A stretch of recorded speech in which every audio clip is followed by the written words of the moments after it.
Ilang beses na rin nangyari sa alagang aso ko yung pagdurugo ng ilong na yan.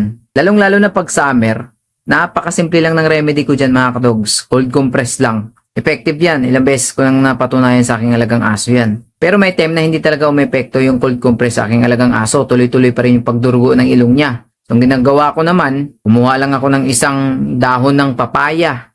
At tinanggal ko yung tangkay, hinugasan ko ng mabuti at blender ko. Nilagyan ko ng konting tubig. Kung wala naman kayong blender, pwede ring dikdikin. Lagyan na ng konting tubig at hinaluan ko rin ng konting brown sugar lang. Tapos yun, unti-unti kong pinapainom sa aking alagang aso, persahan. Tapos kinabukasan, goods na. Diba? Ganun lang kasimple. Yung pagpapainom din, sariling diskarte din yun. Kung magkatansyahan lang ginagawa ko, unti-unti lang. So yun, effective talaga 100% sa aking alagang aso. Okay? Paalala ha, disclaimer. Sarili kong diskarte yun ha. Okay, depende sa inyo kung maniniwala kayo o hindi. At hindi ako doktor. Kaya mas maganda pa rin dalhin natin sa vet ang ating mga alagang aso. Okay?